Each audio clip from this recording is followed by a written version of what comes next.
বন্ধুরা, আপনারা যদি কয়েকদিন মাত্র অপেক্ষা করেন তাহলে একটা দুর্দান্ত প্রাইস রেঞ্জের মধ্যে একটা দুর্দান্ত গেমিং ফোন দেখতে পাবেন। শুধুমাত্র গেমিং বললে ভুল হবে, এই ফোনটার ক্যামেরাও ভালো হচ্ছে, এই ফোনের ব্যাটারি সেকশন ভালো, ডিজাইন ভালো, মানে একটা কমপ্লিট কিন্তু একটা অলরাউন্ডার ফোন আপনারা পোকোর আন্ডারে, এক্স সিরিজের আন্ডারে X4 GT এবং GT Pro নামে এই দুটো নামে কিন্তু ফোনটা লঞ্চ হচ্ছে। তো এই ফোনটা ইন্ডিয়ান মার্কেটে খুব তাড়াতাড়ি লঞ্চ হচ্ছে একটা ভালো প্রাইসের মধ্যে।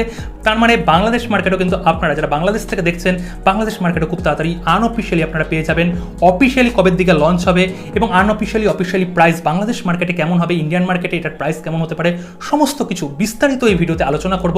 অবশ্যই ভিডিওটাকে একটা লাইক দিয়ে শুরু করুন, শেষ পর্যন্ত এনজয় করুন। আর যারা এখনো সাবস্ক্রাইব করেননি, কি চিন্তা করছেন, বাংলা ভাষাকে সাপোর্ট করুন, সাবস্ক্রাইব করে নোটিফিকেশন বেলকে অবশ্যই প্রেস করে অল করে দিন। তো বন্ধুরা, এখানে Poco X4 GT and GT Pro এই দুটো ফোন কিন্তু পোকো যেটা করে সেটা আমরা সকলেই জানি, রিব্র্যান্ডেড করে। রিব্র্যান্ডেড কিং হচ্ছে পোকো। এই দুটো ফোনও রিব্র্যান্ডেড তারা করছে। চাইনিজ মার্কেটে রেডমি নোট 11T সিরিজের আন্ডারে যে দুটো ফোন কিছুদিন আগে লঞ্চ হয়েছিল, আমি ভিডিও বানিয়েছিলাম, এখানে 11T Pro Plus এই দুটো ফোনকে কমপ্লিটলি কিন্তু রিব্র্যান্ডেড করে তারা লঞ্চ করছে এবং দামটাও কম রাখছে। সেটা কিন্তু পোকো কম দামের মধ্যেও লঞ্চ করে এবং ভ্যারিয়েন্ট একটু তারা আলাদা করবে, হয়তো স্পেসিফিকেশন একটু তারা আলাদা করে দিতে পারে। আমি সমস্ত কিছু এই ভিডিওতে শেয়ার করছি। এখানে যদি এই ফোনটার ডিসপ্লে সেকশনের কথা বলি, এখানে 6.6 ইঞ্চির আমরা ডিসপ্লে পাচ্ছি। এর মধ্যে 144 হার্জ রিফ্রেশ রেট সাপোর্ট রয়েছে। আর 144 হার্জ রিফ্রেশ রেট সাপোর্টের পাশাপাশি আমরা কিন্তু একটু দুঃখ পাচ্ছি, সেটা হচ্ছে এখানে কিন্তু IPS প্যানেল তারা প্রোভাইড করছে। এখানে সুপার অ্যামোলেড প্যানেল পাচ্ছেন। আপনারা অবশ্যই কমেন্ট সেকশনে কমেন্ট করে বলবেন, এখানে সুপার অ্যামোলেড প্যানেল দিয়ে যদি 120 হার্জের যদি এখানে রিফ্রেশ রেটের সাপোর্ট দিত বা 90 হার্জের যদি রিফ্রেশ রেটের সাপোর্ট দিত, তাহলে কি আপনারা খুশি হতেন? অবশ্যই কিন্তু কমেন্ট সেকশনে কমেন্ট করবেন। এই ফোনটার চিপসেট মানে প্রসেসর, মানে গেমিংয়ের জায়গার যদি কথা বলি, এখানে মিডিয়াটেক ডায়মন্ডসিটির আমরা 8100 এই প্রসেসরটা পাচ্ছি। 5nm বেস্ট একটা প্রসেসর। আর যদি স্ন্যাপড্রাগনের প্রসেসরের সঙ্গে এর ডাইরেক্ট তুলনা করি, তাহলে কিন্তু স্ন্যাপড্রাগনের 800 সিরিজের 870 সঙ্গে পুরো তুল্য মূল্য একটা ব্যাটেল। দুর্দান্ত প্রসেসর, দুটো প্রসেসরই, তার মানে গেমিং পারফরমেন্স দুর্দান্ত, তার পাশাপাশি ব্যাটারিও কিন্তু দুর্দান্ত আমরা পেয়ে যাচ্ছি, কেননা 5nm বেস্ট একটা প্রসেসর। যদি ক্যামেরা সেকশনের কথা বলি, এখানে জিটি, যেটা কিনা অনলি জিটি, এখানে আমরা তিনটে ক্যামেরা পাচ্ছি ব্যাক সেকশনে। মেন ক্যামেরা হচ্ছে 64 MP, এছাড়াও 8 মেগাপিক্সেল আলট্রা ওয়াইড, 2 মেগাপিক্সেলের ইউজলেস ম্যাক্রো ক্যামেরা এবং ফ্রন্টে এখানে 16 MP সেলফি পাচ্ছি।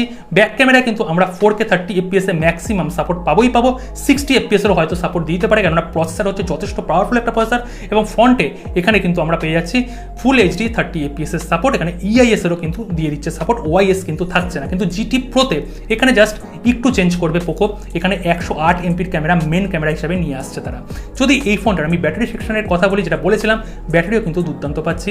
এখানে যেটা GT Proতে 5080 mAh এর ব্যাটারি পাচ্ছি, সঙ্গে এখানে ইনবক্স আমরা 67 ওয়াটের চার্জার পেয়ে যাচ্ছি, ফাস্ট চার্জার পাচ্ছি।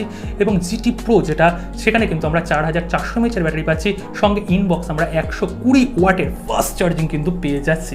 এই ফোনটার যদি আমি বিল্ড কোয়ালিটির কথা বলি, বিল্ড কোয়ালিটি কিন্তু দুর্দান্ত, ডিজাইনও দুর্দান্ত এবং ক্যামেরা সেকশনটা কিন্তু রিয়েলমি বা OnePlus বা এখানে ওপো, ভিভো থেকে ইন্সপায়ার হয়ে তৈরি করা হয়েছে। আমার মনে হচ্ছে এখানে কিন্তু একটুখানি কপি করা হয়েছে অন্য আদার্স ব্র্যান্ডকেও। তো এখানে ব্যাটারি হয়ে গেল, সমস্ত কথা হয়ে গেল।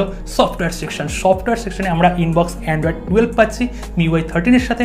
পরবর্তী সময় এখানে আমরা 13 যেটা আছে Android 13, তারও কিন্তু এখানে আপডেট চলে আসবে, কিন্তু আপডেট আস্তে আস্তে সকাল হয়ে যাবে, অনেক দেরি হয়ে যাবে।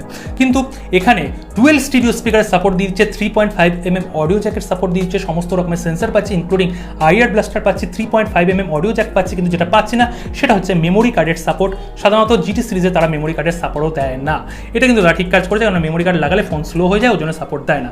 যদি এখানে ভ্যারিয়েন্টের কথা বলি, এখানে সামান্য চেঞ্জ হচ্ছে, কেননা চাইনিজ মার্কেটে 128GB ছিল বেস ভ্যারিয়েন্ট, এখানে তারা ইন্ডিয়ান মার্কেট এবং বাংলাদেশ মার্কেট তারা নিয়ে আসছে 64GB ইন্টারনাল মেমোরি থাকবে এবং মেমোরি টাইপ এখানে থাকছে কিন্তু UFS 3.1 এবং র্যাম টাইপ থাকবে LPDDR5।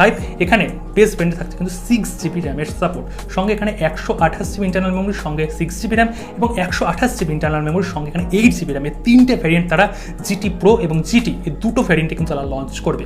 এবার যদি সর্বশেষ প্রাইসের কথা বলি, বেস ভ্যারিয়েন্ট কিন্তু ইন্ডিয়ান মার্কেটে 25,000 টাকার মধ্যে থাকবে, মানে 25,000 টাকার উপরে করে কোনোভাবেই হবে না। হয়তো অ্যাগ্রেসিভলি যেহেতু 64 GB ইন্টারনাল মেমোরি দিচ্ছে বেস ভেরিয়েন্টের ক্ষেত্রে হয়তো 23,000 টাকা তারা লঞ্চ করতে পারে। এছাড়াও ব্যাংকের অফার টপার নিয়ে মোটামুটি 21 থেকে 22-এর মধ্যে কিন্তু আপনারা পেয়ে যাবেন যারা ইন্ডিয়া থেকে দেখছে।